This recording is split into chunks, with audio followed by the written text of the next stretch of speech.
Assalamualaikum dan salam sejahtera. Bertemu lagi untuk karangan yang seterusnya untuk pengajian Am Semester 2 tema agama dan kepercayaan. Karangan yang bertemakan agama dan kepercayaan tidak pernah keluar dalam STPM. Jadi hari ini saya hanya menerangkan serba sedikit berkenaan dengan tema ini. Subtopik yang pertama berkaitan dengan agama dan kepercayaan ialah sensitiviti agama menjamin keharmonian kaum. Fokus isu yang mungkin akan ditanya berdasarkan kepada soalan tema ini ialah faktor kurang sensitiviti dan langkah penyelesaiannya. Untuk fokus isu yang pertama iaitu faktor kurang sensitiviti. Pertama, kejahilan mengenai amalan dan budaya beragama. Segelintir individu yang beragama lain mungkin jahil untuk memahami amalan dan kepercayaan sesebuah agama. Perkara yang dianggap mulia atau suci oleh sesebuah agama dijadikan bahan gurauan oleh pengganut agama lain. Kurangnya pendedahan mengenai amalan dan budaya keagamaan.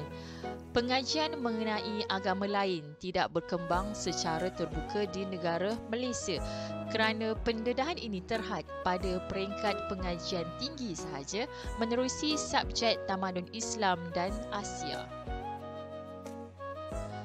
Terpengaruh dengan media sosial. Sekiranya media sosial ini dijadikan sebagai satu medium untuk menyebarkan sesuatu yang positif, ia baik. Tapi kalau ia digunakan untuk menyebarkan sesuatu yang negatif terutamanya bagi sesebuah agama, ia merupakan satu perbuatan penghinaan kepada agama tersebut dan boleh mendatangkan kemarahan kepada pengganutnya. Faktor yang keempat, kurangnya perbincangan mengenai soal etika perhubungan antara agama.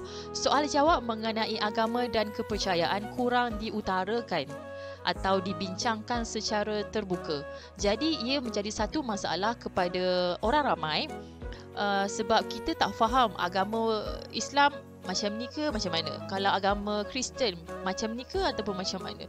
So bila orang tak faham cara kita ataupun amalan sesebuah agama itu, ia akan mendatangkan satu masalah kepada masyarakat. Berdasarkan kepada faktor tadi, terdapat beberapa langkah untuk menyelesaikannya. Antaranya ialah menguatkuasakan undang-undang.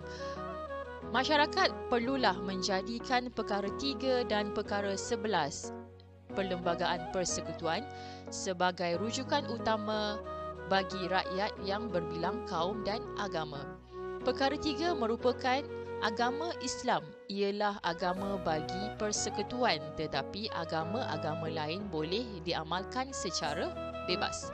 Perkara yang ke-11, kebebasan beragama menyatakan bahawa setiap orang berhak menganuti dan mengamalkan agamanya dan tertakluk kepada fasal kurungan 4. Sekiranya masyarakat mengamalkan perkara 3 dan juga perkara 11 dengan cara yang baik, maka masalah berkaitan dengan agama tersebut tidak akan terjadi. Langkah yang kedua melalui sistem pendidikan. Menerapkan pemahaman 5 prinsip rukun negara di peringkat sekolah serta mengamalkan nilai-nilai murni menerusi aktiviti core kurikulum dan juga kurikulum di sekolah.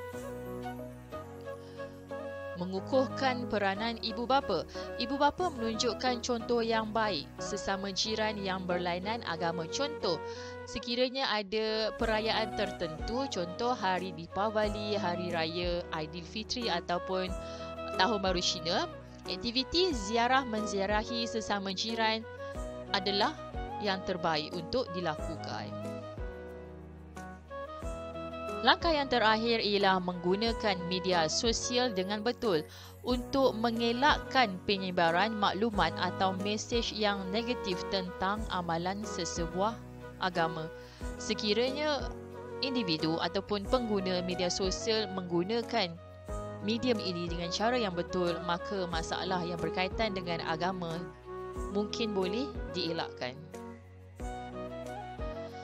Subtopik yang kedua di bawah agama dan kepercayaan ialah lesbian, gay, bisexual dan transgender atau LGBT. Lesbian bermaksud perempuan suka pada perempuan. Kalau gay, lelaki suka pada lelaki. Kalau bisexual, dia suka dua-dua. Kalau dia perempuan, dia suka pada perempuan dan dalam masa yang sama dia suka pada lelaki. Kalau dia ialah lelaki, lelaki ini dia suka pada lelaki dalam masa yang sama lelaki ini suka pada perempuan. Kalau transgender mengubah jantina asal dia. Contoh, sekiranya dia lelaki, dia mengubah jantina ataupun segala fizikal yang berbentuk lelaki kepada yang berbentuk perempuan. Itu maksud transgender.